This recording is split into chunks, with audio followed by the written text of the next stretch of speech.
My boyfriend copied my master's thesis and tried to present it as his own. The only thing he gained was humiliation. I spent 3 years working on my master's thesis in environmental engineering, while my boyfriend Colin breezed through his business degree barely attending classes. We met in undergrad, and he'd always joked that dating me was like having a private tutor since I'd explain concepts from his courses that he didn't understand. I thought it was cute that he valued my intelligence. I should have seen the signs when he started calling my research little projects and saying my degree was just fancy recycling studies while his degree would make real money.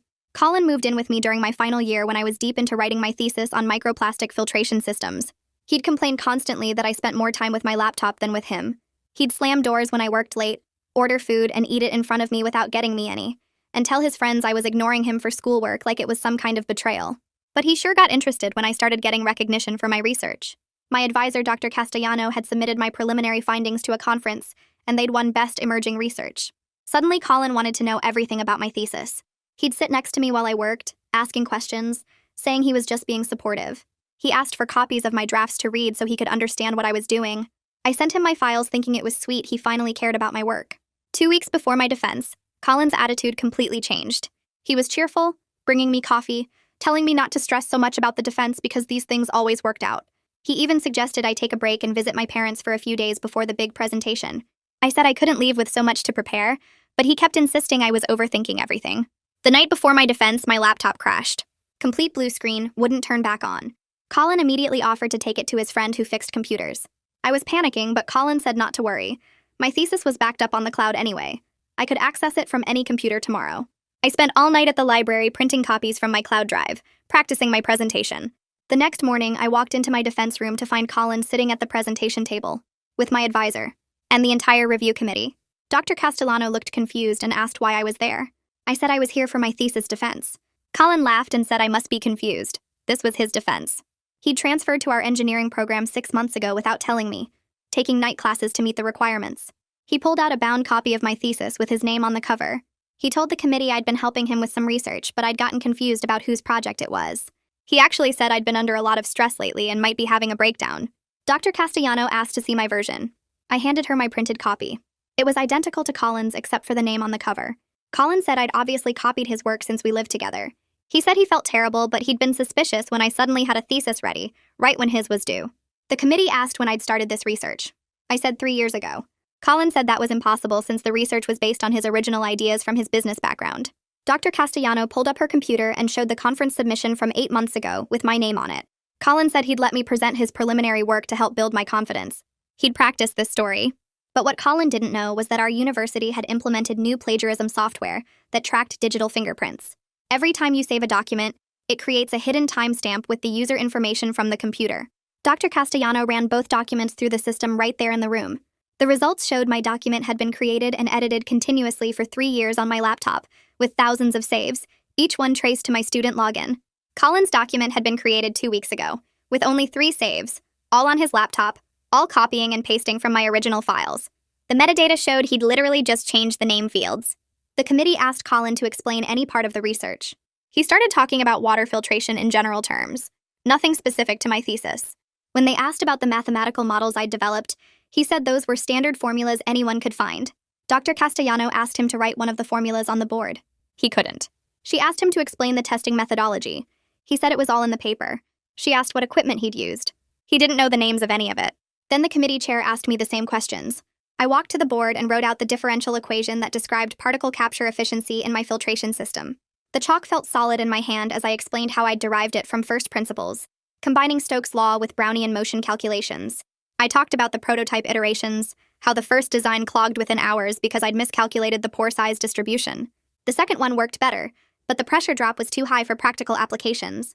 The third design failed when I tried to scale it up, the flow patterns breaking down at larger volumes.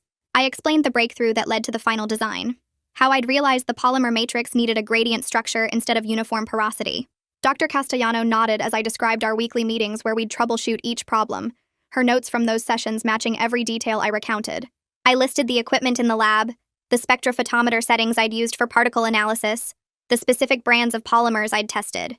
Colin had sat in that lab exactly twice, both times complaining about the chemical smell and asking when we could leave.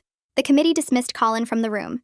He stood slowly, his face blank, and walked out without looking at me. The door clicked shut and Liliana Whitehead leaned forward across the table. She told me they were unanimous. My defense was exemplary, she said, and the evidence of plagiarism was completely clear. They were failing Colin's submission immediately and recommending expulsion proceedings to the dean. I felt something release in my chest, like I'd been holding my breath for weeks. My hands wouldn't stop shaking, though, adrenaline still flooding my system from the confrontation. Dr. Castellano squeezed my shoulder and said we'd schedule my actual defense for next week, that this disaster didn't change the quality of my work. The other committee members gathered their papers and filed out, a few of them stopping to tell me they were sorry I'd had to experience this. I sat in the empty room for several minutes after they left, staring at the equation I'd written on the board, trying to process that it was over. Colin was waiting in the hallway when I came out. He started toward me with his hands up, his voice taking on that reasonable tone he used when he wanted something. He said we could have worked this out privately, that involving the committee was an overreaction. I stopped walking and looked at him. I told him he stole 3 years of my work and tried to destroy my career, that there was nothing left to discuss between us. His expression changed, the fake concern dropping away like a mask. His eyes went cold and his mouth tightened into a thin line. He said I'd regret making this public, that I had no idea who I was messing with. I walked past him toward the exit, my legs feeling unsteady but my decision absolutely clear. He called after me, but I didn't turn around. I spent the next 2 days moving my stuff out of our apartment while Colin was in meetings with university administration. My friend helped me load boxes into her car, working quickly to get everything out before he came back. I was pulling clothes from the closet we'd shared when I found printed copies of my thesis hidden behind his winter coats. The pages were dated 6 months ago, covered in his handwriting, marking sections and making notes. My stomach dropped as I realized this wasn't a 2-week plan. He'd been preparing to steal my work for half a year, reading my drafts and planning his story while he kissed me goodnight and told me he was proud of me. I sat on the floor holding those papers, feeling the betrayal cut deeper than it had in the defense room. He'd been methodically preparing to destroy me while pretending to love me, every supportive comment and coffee delivery part of a long con to position himself to take credit for my research. Dr. Castellano called me that evening at my friend's apartment where I was staying temporarily. The university was launching a full investigation into Colin's academic history, she said, because his transfer to engineering was raising red flags. The registrar had discovered he'd actually failed out of his business program, that his family had made a large donation to get him special admission to engineering, despite not meeting any of the prerequisites. I felt relieved that the investigation was expanding beyond just my case, but exhausted at the thought of reliving everything through official testimony and documentation. Dr. Castellano said she'd be with me through the whole process, that the department was taking this seriously. I thanked her and hung up, then lay on my friend's couch staring at the ceiling, too wired to sleep. My phone started blowing up the next day with messages from mutual friends. Most of them had heard something happened and were asking for details, but their messages felt wrong. They wanted Colin's side of the story, like there were 2 valid perspectives here. 3 people suggested I was overreacting, that couples share work all the time and maybe this was just a misunderstanding. One friend sent a long message about how Colin was really struggling right now, and maybe I felt crazy reading these messages. Like I was living in an alternate reality where stealing someone's thesis was a reasonable relationship disagreement. I realized Colin had been talking to people, spinning a narrative that framed this as a communication problem instead of deliberate theft. The isolation hit me hard, the sense that even people I'd considered friends were willing to minimize what he'd done, because believing the worst about him was uncomfortable. The IT specialist analyzing Colin's laptop contacted me through Dr. Castellano a week later. They'd found emails between Colin and another student named Sabina Thompson from 2 years ago. The emails contained her original research, and it matched a paper Colin had submitted in his business program word for word. I felt sick reading Dr. Castellano's summary of the findings. I wasn't his first victim, just the one who finally had enough evidence and institutional support to expose him. The university was reaching out to Sabina to inform her about the discovery and ask if she wanted to pursue action. I wondered how many other people he'd done this to, how many times he'd gotten away with it before the plagiarism software caught him. Sabina called me 3 days later. We met at a coffee shop off campus, both of us nervous about the conversation. She was older than me, already working in marketing, and she looked tired when she sat down across from me. She told me her story in a quiet voice, how Colin had dated her during his business degree and seemed supportive of her work. He'd copied her entire marketing research thesis and submitted it as his own capstone project after they broke up. She'd reported it but couldn't prove it because she hadn't kept detailed documentation like I had. Colin's family hired lawyers who sent her threatening letters about defamation, and she'd eventually dropped the complaint because she couldn't afford legal help, and the stress was destroying her. She warned me that his parents would come after me hard, that they'd protected him from consequences his entire life and wouldn't stop now. I felt angry for her and scared for myself, realizing this was going to get worse before it got better. Colin's mother showed up at my temporary housing 2 days later. She knocked on the door, and when I opened it, she pushed past me into the apartment without asking. She demanded I talk to her about ruining her son's future over a misunderstanding. Her voice was sharp and entitled, like I was being unreasonable by not letting Colin steal my work. She offered me money, pulling out her checkbook and asking how much it would take for me to reconsider my testimony. She said that as Colin's girlfriend, I should want to help him rather than destroy him, that couples support each other through difficulties. I grabbed my phone and started recording the conversation, my hands shaking as I held it. She noticed and her expression hardened, but she kept talking, saying I was being vindictive and cruel. When she finally left, I immediately sent the recording to Victor Schwartz in the university legal office, feeling shaken by how aggressively she'd tried to buy my silence. I tried to work on my research the next week, to move forward with the actual defense that was scheduled. But when I opened my laptop and pulled up my thesis document, my chest tightened and I couldn't breathe. My heart started racing and my hands went numb, a full panic attack hitting me in the middle of the library. I had to leave and sit outside, focusing on breathing until the feeling passed. Simple tasks like opening that file triggered these spirals where I questioned whether any of my ideas were actually original, or if Colin had poisoned my entire academic identity by stealing my work. I couldn't sleep more than a few hours a night, lying awake replaying the defense room scene and his mother's visit. I'd lost 8 pounds in 2 weeks because eating felt impossible when my stomach was constantly churning with anxiety. My friend noticed and made me promise to call campus counseling, but I kept putting it off, telling myself I just needed to get through the defense first. Victor called me 3 days later with news from his investigation. He'd been digging through university records and found something that made my stomach drop. Colin's family had donated a new computer lab to the business school worth over $500,000. The donation happened the exact same semester Colin got readmitted after failing out of his business program. Victor explained that the timing was suspicious, and the university administration was now reviewing whether Colin's special admission had been part of a deal that let him skip normal academic standards. I felt my hands start shaking as I realized that money had bought Colin access to everything. The wealth his family had didn't just protect him after he did something wrong, it gave him chances he never earned in the first place. Other students had to meet requirements and prove they deserved to be there, but Colin just needed his parents to write a check. That same corruption let him get close to me, to Sabina, to whoever else he'd hurt. The anger felt different from before, heavier and colder, because it wasn't just about what he'd done to me personally anymore. The next morning, I opened my email and saw a message from someone named Silas Guthrie. He was the conference organizer who'd given my preliminary research the Emerging Research Award 8 months ago. My chest tightened as I read the first line asking if we could discuss some concerns that had come up. He wrote that several attendees were questioning whether my research was actually legitimate, given the recent plagiarism scandal at my university. Someone had been spreading rumors at academic events saying maybe Colin had done the real work, and I was the one who stole it. They were weaponizing what happened to destroy my professional reputation before I even graduated. I felt sick reading his polite, careful language asking for clarification. Everything I'd worked for was twisted and used against me. My research that I'd spent 3 years developing was suddenly suspect because Colin had tried to steal it. I forwarded the email to Dr. Castellano and then sat staring at my laptop screen, too scared to do anything else. Dr. Castellano called me within an hour and her voice was tight with anger. She told me she was already drafting a response to Silas with comprehensive documentation proving the timeline of my work. She sounded more furious than I'd ever heard her, talking fast about how she'd include my lab notebooks, our email correspondence from the past 3 years, meeting notes from our progress sessions, and the original conference submission materials. She said she'd provide detailed testimony about my independent work that started long before I even met Colin. I could hear her typing while we talked, already pulling together evidence. She promised me she would shut down these rumors directly and make sure everyone understood the truth. I thanked her, but after we hung up, I just felt empty and tired. Even with her fighting for me, even with all the evidence on my side, I knew some people would always wonder. The damage felt permanent even though my mentor was going to battle to protect my reputation. Victor contacted me again 4 days later saying Colin's lawyer wanted to talk. The lawyer had sent a settlement offer through the university legal office. Colin would accept expulsion and drop any appeals if I signed a non-disclosure agreement and promised not to speak publicly about what happened. They were offering $15,000 for my trouble and emotional distress. I stared at the number in Victor's email. $15,000 would pay off my student loans from this semester and cover my rent for months while I looked for a job. The money would solve immediate problems that were keeping me up at night. I could sign the paper, take the check, and try to move on with my life. But the NDA meant I couldn't warn other students about Colin. I couldn't help Sabina if she wanted to pursue her own case. I couldn't speak up if someone else came forward later. The lawyer's letter made it clear that taking the money meant staying quiet about everything forever. I scheduled an appointment with campus legal aid the next day because I needed to understand what I was actually choosing.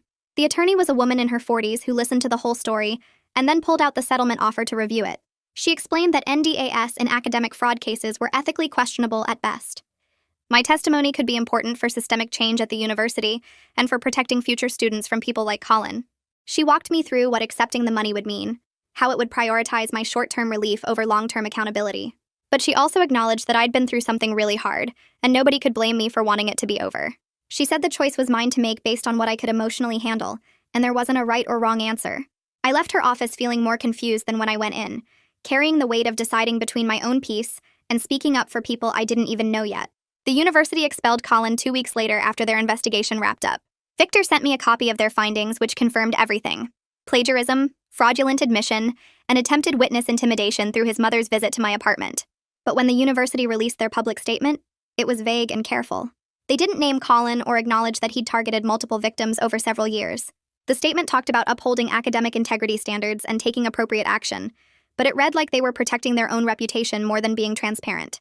I should have felt relieved or victorious, but instead I just felt hollow. The institution had done the minimum required to address what happened while making sure nothing looked too bad for them. Colin was gone, but the system that enabled him was still there, still careful about its image, still unwilling to admit how someone like him had operated within it for so long. I told Victor my decision 3 days after the expulsion. I was rejecting the NDA and the settlement money because I wanted the freedom to speak about what happened if it could help other students. He said he'd communicate that to Colin's lawyer and warned me they might not react well. The response came back within hours. Colin's lawyer sent a letter threatening defamation lawsuits if I made any false statements publicly. The threats were empty because I knew truth was an absolute defense against defamation, but seeing the words on paper still made my hands shake. I was choosing ongoing vulnerability and potential retaliation over the safety of silence. Part of me wanted to take it back, to call Victor and say I'd changed my mind about the money. But I couldn't make myself do it because accepting would mean letting Colin and his family win in a different way. I found an academic integrity platform online where students could share experiences with plagiarism and institutional responses. The site verified users through their university emails and let people post detailed accounts with documentation. I spent 2 days writing everything out: the 3-year timeline of my research, the defense room confrontation, Colin's pattern of behavior with other victims, the university's investigation process, and how his family tried to buy my silence. I used my real name and uploaded copies of the metadata analysis, the conference submission, and Victor's investigation summary. Posting it felt like standing on the edge of something high and deciding to jump.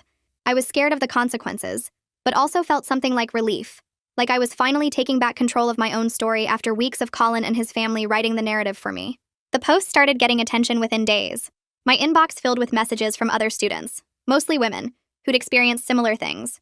7 people across 3 different universities reached out to share stories about romantic partners or close friends who'd plagiarized their work. 2 of them said they were thinking about coming forward with their own cases after reading what I wrote. One message came from a graduate student who said her ex-boyfriend had stolen her dissertation proposal, and she'd dropped out rather than fight it because she didn't think anyone would believe her. Reading their stories made me feel less alone, but also overwhelmed by how common this apparently was. Academic theft through intimate relationships wasn't some rare thing that happened to me because I was unlucky. It was a pattern that nobody talked about publicly because victims were too scared or ashamed to speak up. Silas sent me a direct email 2 weeks after my post went up. The conference was featuring my research as a highlighted presentation at their next event in 6 months. They were offering full travel funding plus an emerging researcher award with a cash prize. He apologized for not shutting down the rumors more aggressively when they first started and said he wanted to make a clear public statement about my legitimate contributions to the field. Reading his email made me feel proud, but also completely exhausted. I'd had to fight twice as hard as anyone else to receive recognition I already earned. My work was good enough to win awards and get featured presentations, but first I had to survive someone trying to steal it, and then defend my own legitimacy against rumors. The validation felt good, but it also felt like it came at too high a cost. I made my first appointment with the campus counseling center 3 days after the conference news came through. The receptionist gave me paperwork asking what I wanted help with, and I wrote, relationship betrayal and academic fraud, because those seemed like the simplest words for what happened. Cordelia McKinney had gray hair pulled back in a loose bun and an office filled with plants that made the space feel less clinical. She asked me to describe what brought me in, and I started crying before I finished the first sentence about Colin stealing my thesis. The crying surprised me because I thought I was past that part, but apparently my body disagreed. Cordelia handed me tissues and waited while I pulled myself together enough to explain the whole timeline. She listened without interrupting, taking occasional notes, and when I finished, she said something that caught me off guard.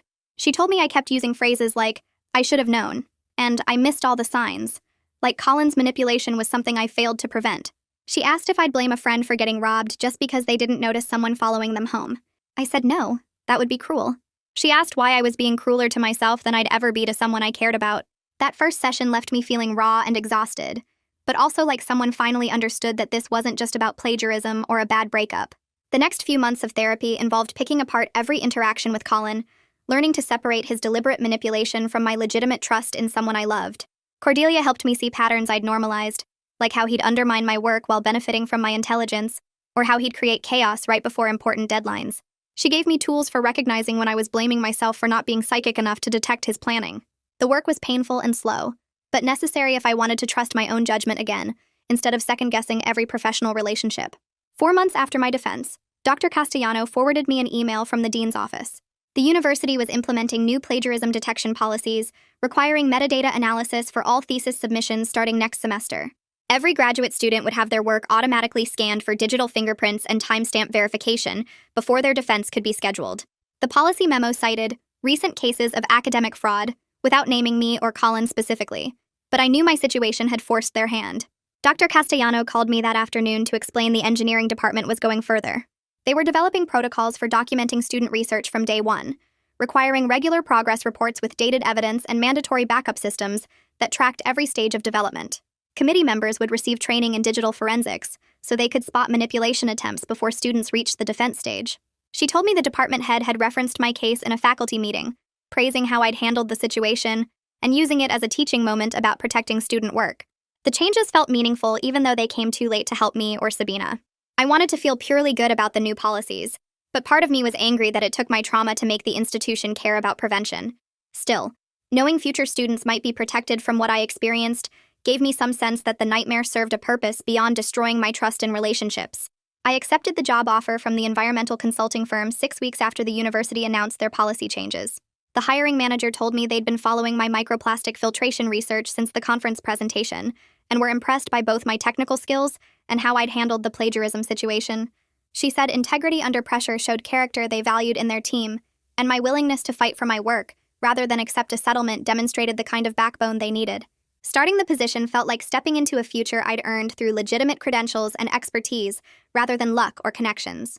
My first project involved analyzing water samples from industrial sites, applying the filtration methods I'd developed in my thesis to real-world contamination problems. Walking into the lab on my first day, surrounded by equipment I knew how to use and colleagues who respected my knowledge, I felt something shift inside me. This was mine in a way Colin could never touch or steal. But I also knew the betrayal wasn't something I'd just get over with a new job and some therapy sessions. Trusting people would be harder now, especially in professional settings where my work was valuable. I'd probably spend years processing what he did and rebuilding the confidence he shattered when he tried to erase my name from 3 years of research. The job was a step forward, but healing would take much longer than 4 months.